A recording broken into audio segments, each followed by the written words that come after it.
Hello and welcome to this video.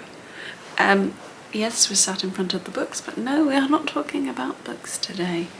I thought we would talk theatre, which is another one of my big loves in life, along with books, obviously.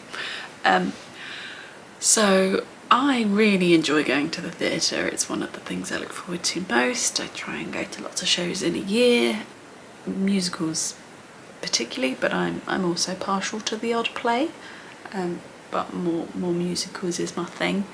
I'm lucky that I used to live in London, so I've seen lots of shows on the West End. We moved to Sheffield about 2 years ago, but thankfully Sheffield also has quite a big theatre scene. They get quite a lot of the big touring shows and stuff like that, so I'm not short on theatre. If this is the first video that you've seen of me, hello. What you won't know is that I had a baby in February. She is currently having a nap, hence why I'm filming this, and that has meant that this year's shows have been a bit few and far between because she is my first child and all of that kind of stuff. It's a bit more difficult now to get out to shows and things, but I made this video last year and I'll link that up here for you if you're interested, and I actually did go and see a few more shows, and I decided last night that yeah, I'm gonna do it again, even though this year I have only seen 3 shows. But it still means that we can rank the shows that I've seen. It's just a top 3 this year, so that's what we're gonna do. The show that comes in at last place, I must also add that I have made no preparation for this video. I just know the shows that I've seen, the order that I want to talk to you about them, and we'll see where my ramble goes with it. But yeah, so the show in at number 3, so my, I guess, least favourite show of the year, although none of the shows are bad that I've seen this year, is I Should Be So Lucky, which is the Stock Aitken and Waterman jukebox musical. I saw it way back in January when I was rather heavily pregnant, at the Lyceum Theatre here in Sheffield, and it's in at last place because it's very fun, and obviously I knew most of the music because it's all Stock Aitken and Waterman songs. There's a hell of a lot of Kylie references to it. Wouldn't say I'm a big Kylie fan, but that was fun. It was very camp, it was very colourful. It's all based around a storyline of a woman gets jilted at her wedding, so she goes on her honeymoon anyway, but with a bunch of friends, but then her fiance, her should-be husband, also ends up going on the same holiday with his best friend to try and win her back. There's a love triangle, there's a whole sort of subplot line of our main character finding herself, and all of this, that and the other.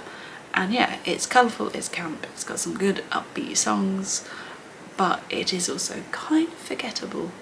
I'm amazed that I actually managed to remember the storyline just then, because about 2 seconds before I click record I was trying to work out what it was about again. As I said, I saw it in January. I reckon it probably is a good January kind of thing because it's all set in like Greece or Turkey or wherever, somewhere warm and sunny, and could help with those January blues, but I was off work, so I had a lovely January. I just laid about and read books and saw films and made cakes. I mean, I was rather large and slightly uncomfortable, but I had a lovely January, so I didn't really need anything to get me out of those January blues. Also, due to the bump, my viewing experience was a little uncomfortable, so that might also be why it's in at number 3, but also the other 2 shows that I've seen this year are just better. Sorry. It did have a really good cast though. One of my favourite performances, Scott Page, he was in it. He was playing one of the friends. He was very funny as always. Also, I can't remember his name, but he was in Cinderella. I think it's like Vinny or something like that. he was also very funny, which I wasn't expecting because he didn't get the chance in Cinderella to show that kind of side. But yeah, I mean, it's not one I would rush to see again. I only saw it because it was the only one that was on in January that I thought I could feasibly get to while I was on maternity leave. That vaguely appealed, but glad I've seen it. It was fun. If it's your kind of music or that kind of nostalgia for you, well worth doing it if it ever goes on tour again, but also not one that I would go out of my way to see again. So that was I Should Be So Lucky, which is in at number 3. In at number 2 is the one I've seen most recently, and that was actually in London at the Savoy Theatre, and that's Mean Girls the Musical. As I said in the vlog where I spoke about this when we went down to London recently, I wanted to see this show for so long. I can't remember when it went to Broadway, but I feel like that was pre-COVID. Now I could have got my timelines completely messed up, and it's perfectly feasible that I have, but I feel like it was there pre-COVID. And when pretty much as soon as it opened there, or even was announced there, it was rumoured to be coming to the West End. And then I have basically been watching that show ever since to see if it was going to come. It never did before I left, and then pretty much as soon as I left, it was announced that it would be coming to London. And I was a bit bummed about it because I was like, I don't know how I'm going to see that, because at the time I was pregnant. I knew when it was on I would have had a baby. I didn't know how long the run was going to be because it all depends on ticket sales and all of that. I sort of assumed it would be there for a while because lots of people would want to see it. It's a very cult classic. Certainly if you're of my age group, it is a very important cultural film for us. But obviously I didn't know when I was going to get the opportunity to go and see it. Originally I thought I was going to have to go and get my work laptop fixed, and I work at university in London still. I work remotely, but I still work there, and I thought I'd have to go to campus for that. Ended up I fixed it at home, so my plan was to go, originally was to go get that sorted in the morning, go to the matinee, and then come back home. So when I fixed my laptop at home, I was a bit bummed again because it's like, oh, well, I'm not going to go get to see Mean Girls. And then we ended up going to Comic-Con. When Pete was like, do you want to come? I was like, yeah, do you think we could stay so that I could see Mean Girls? And he was like, yeah, of course. So that's what happened. So I went there by myself, which I do often. I mean, I saw I Should Be So Lucky by myself as well. Like, I like it, but it's still not quite the same as going with someone and having that experience, being able to talk about it during the interval and afterwards and that kind of stuff. So that may have dampened my enjoyment of it slightly because there was no one to share it with. I was in a room with all these people, but there was no one to actually share it with. And I did really enjoy it. I said in that video that one of my issues with it is that I'm so well, like, I know the film so well that having different people play the characters that didn't look like the people in the film threw me a bit, which is a total me thing, not the show thing. Like, they're not going to be able to do that anyway, but it did throw me. So I had to keep telling myself, no, that's fine, it's fine, go with it. But it did have all of the nods that you want to the film itself. It had some really good songs. I liked Apex Predator and Revenge Party quite a lot. They've been wandering in my head every now and again since I've seen it. It had all of the comic elements that you want, plus some really interesting sort of background screen stuff going on. I've never actually been to the Savoy Theatre, and I also really like the theatre it was in. I feel like, I don't know about the stores, I sat in the Dress Circle. I think it was the Dress Circle, not the Royal. I think it was Dress. And at least where I sat, and I feel like it's the same, they'd sort of, where they'd tiered it, but they'd made it so that your seat was like in the gap between the two seats in front. Does that make sense? So each one was slightly shifted left and right so that you were in the gap of it. And it always does depend on who sits in front of you to your view, but I feel like my view was pretty good. I saw all of it. There was an overhang, so the top of the stage was obscured, but with a show like Mean Girls you're not going to go that high, so I didn't really miss anything there, and that's why I was fine. I knew I would have the overhang, and I was like, I don't think that'll be a problem. So the viewing experience was good, just wish I had someone to talk to, and the show itself was really fun, and I'm glad I got to see it.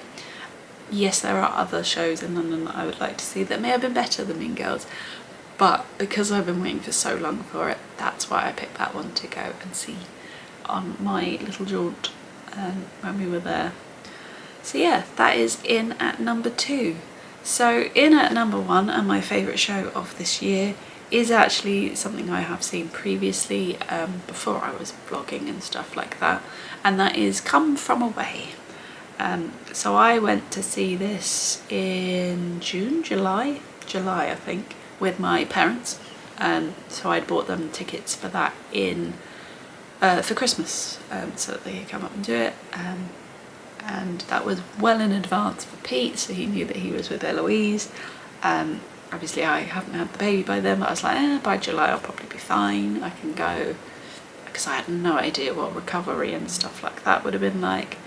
Come From Away, if you don't know, it has been around for a while, is a 1-act musical following 9/11 essentially, but it's based around where all the planes were diverted to this little island in Newfoundland, and how the locals opened everything up and looked after people, and it's just based on that like few days that they were pitched up in this place not knowing what was going on, obviously with the dreadful news of 9/11, and how that impacts all of them.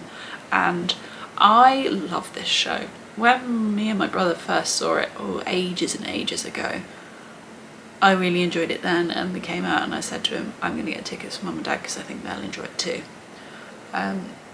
I tried, COVID. I think I rescheduled those tickets about 4 times before giving up and just telling them it's not happening. And then I saw it was coming on tour and was coming to Sheffield, and I was like, we're going to try again. And the reason why this is the show that is in at number 1 is because it both made me laugh but made me cry. It's got some really good music in it and songs. It is largely singing, most of it is sung from memory. So if you're like my husband and you struggle to actually listen to lyrics of songs, probably not for you. But I love listening to the lyrics of the songs because there are some of the funny bits and some of the really clever wordplay and all of that kind of stuff comes in. So it is largely sung. I mean, there is obviously talking, but it is largely sung. There's no like big pow moments in the songs either. It is just a continuous stream of the story, and because it's only a 1-act show, there's no interval or anything, you are just in it. And it's just a great show. As I said, the storylines in it, there's a lot of people to follow, and the cast is quite small, so they play lots of different people, but I never found that particularly confusing. I did wonder if my dad would, but he seemed to cope with it as well. And it's just a powerful show, and I love it, and I didn't realise how much I liked it until I saw it again. I knew I liked it, and I knew there was a reason I wanted my parents to see it, and I did remember quite a bit of it going in, but yet it still brought all of the emotions up in me, and just would highly recommend, if it's ever coming near you, to go and see it. It's very, very good. Weirdly, is the one I don't think I've spoken about very well in this video, but it is the one of the 3 that I would highly, highly recommend. It's up there in my top 5, I think, as one of my favourite shows. So yeah, short video for you today. Well, probably not that short because I've rambled a lot, but short video for you today, just about the 3 shows that I've seen this year. Next year I already have 3 shows booked in with a few earmarked that I might go and see, which are also coming to Sheffield, but currently I don't have tickets for them. Is it 3 or is it 4 shows that I've got? 3 shows.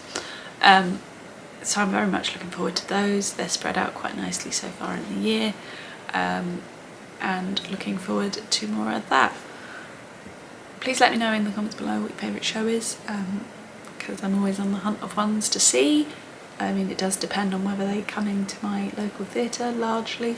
I don't travel very much for theatre, only really to town. But yeah, if you've got a favourite show that you think I should see that I might not have, please put that in the comments below. If you've enjoyed this video and a little chat about theatre with me, give it a thumbs up. If you haven't already, please go ahead and subscribe, and I will see you in the next one. Bye!